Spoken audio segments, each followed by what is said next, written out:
Ubisoft has released an extended look at some of the gameplay for Star Wars Outlaws with 3 missions that include combat, dogfighting, stealth, infiltration, and more. Along the way, we get to meet some of the new characters we'll be interacting with, but there isn't much else in the way of new story details. Regardless, let's take a look at the game and how it plays. It actually reminds me a lot of the Star Wars Jedi games. You've got a third-person view, you're running around environments or maybe climbing up the wreck of a ship, you've got a little friend to help you out, but it seems like the player will be much more reliant on Nix than BD1. He can distract enemies, set off explosions, retrieve items, scan the environment, or even enter combat, occupying an enemy until Kay can dispatch them. She can do that through hand-to-hand fighting, or of course with her blaster, which swaps between at least 3 settings. The primary mode is a standard blaster pistol, probably what we'll be using most of the time. The second is an ion blast, which is better against droids or shields. And the third is a stun blast that will take enemies out in one hit, but has a cooldown. It's hard to say without actually playing it, but the combat looks a little slower to me than the Jedi games, but there are also far more options to wrap your head around.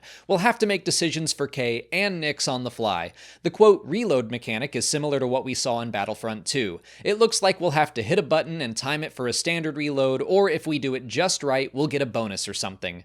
Speaking of Battlefront 2, the dogfighting looks a lot like the Starfighter Assault mode from that game. Fly, shoot lasers, lock on, shoot missiles, pretty straightforward, but it does look like the ship, the Trailblazer, has some additional maneuverability to dodge enemy fire or obstacles. There are 2 infiltration minigames that looked engaging enough without seeming like they would stop a mission dead in its tracks. One uses Kay's datapad and is basically a game of Mastermind, or maybe people would be more familiar with Wordle. You have to guess the passcode at random. If you get a symbol and its location correct, it'll be colored green. If you just get the symbol correct, it'll be colored yellow. The other game is the Computer Spike. I'm not super sure how this one works. It looks like there's a timed pattern we might have to match. I didn't quite understand this one, but it's nice that there is a little help button available if you ever need it. Another way Outlaws stands out from Survivor is in the hub environments. Seeing Kay walk through Miragana City on Toshara was awesome. Star Wars Jedi Fallen Order took place almost completely in the wilderness, with no NPC characters outside of enemies. Survivor improved on that thanks to Rambler's Reach and Pyloon's Saloon, but that was pretty much it. Even Coruscant felt largely empty of actual citizens. So it's weirdly refreshing to be able to walk through Kijimi and have it be full of people inside conversations. Overall, it's looking pretty cool to me. I've said before that fully open-world games aren't usually my preferred kind of video game. I stick more to games like Uncharted or The Last of Us, but I adore the Star Wars Jedi games, and there were definitely open-world elements to that. I love the Zelda games on Switch and all the Spider-Man games. Actually, the way Outlaws played, bouncing between action set pieces and cutscenes, reminded me of Spider-Man, so that's a good sign for me. It seems like it's open world, but not so open that it's completely overwhelming.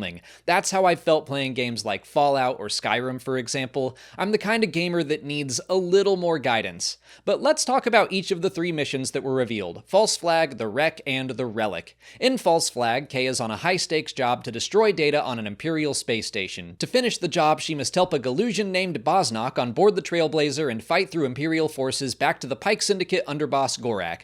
Basically, you're fighting Imperials on the ground and in space. Fun fact, Galusians are those aliens that look like heads in tanks from Solo: A Star Wars Story.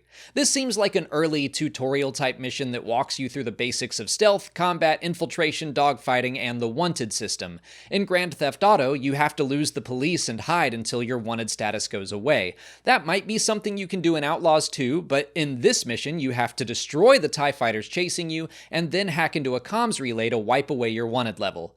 Kay then flies back to Miragana City on Toshara. As you fly into the atmosphere, it looks like you can choose where on a planet you want to land. I thought we might just get one city or settlement per planet, but we might get several options, so that's cool. The loading of the location is hidden through the clouds and then a cutscene that takes you into whatever location you've chosen. Kay walks through the streets and heads to a Pike safe house where she tells the boss Gorak that Crimson Dawn asked her to frame him for something, but instead she framed Crimson Dawn.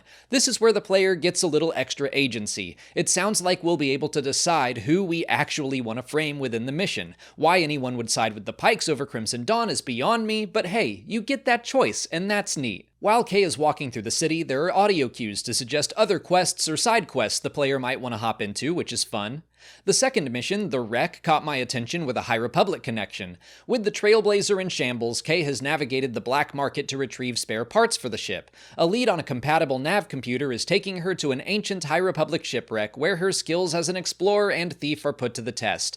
This mission felt the most like Star Wars Jedi, with Kay climbing around in crumbling ship ruins. Again, I suspect this is fairly early on in the game, familiarizing the player with exploration and ground traversal with the speeder bike, which is good. I think I will need the game to ease me into all the controls because it seems like every different aspect of the game has a lot going on.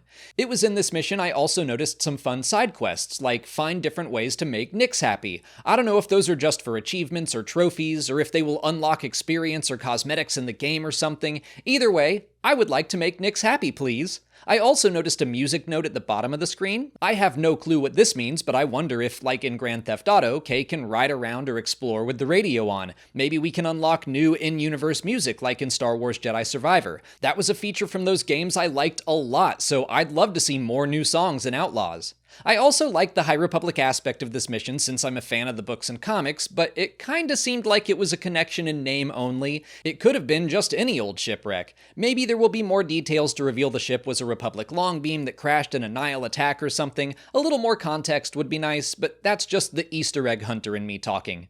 The final mission was called the Relic. Kay is getting mixed up in a syndicate war on Kijimi and must break into a Crimson Dawn safe house and retrieve a priceless relic. Doing this will get her a favorable reputation with the Shiga clan, but if she's not careful, it can affect her standing with Crimson Dawn.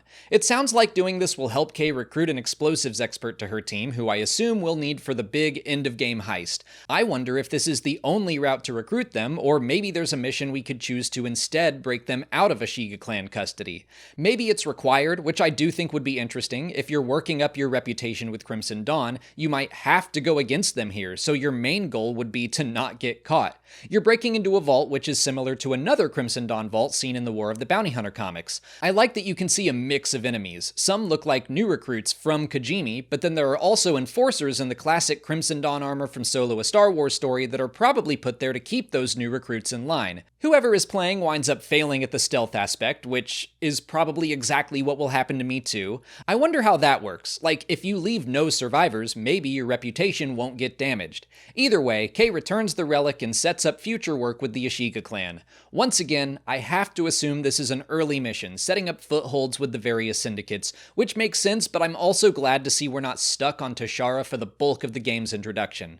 I think the only thing I wish we had seen a little more of is hyperspace travel, but previous looks at the gameplay showed that already. As someone who tends to be more skeptical of the open world genre, this is all looking good to me. It doesn't seem too overwhelming, which is usually my personal hurdle to overcome with open worlds. I keep saying that, but honestly, I've enjoyed more recent open world games far more than some of the older offerings. I platinumed Spider-Man 2, so maybe I'll want to do the same for Outlaws.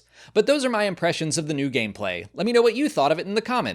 If you haven't already, please like this video, subscribe to the channel, follow us on our socials, and consider checking out our Patreon page. As always, thanks for watching, and may the Force be with you.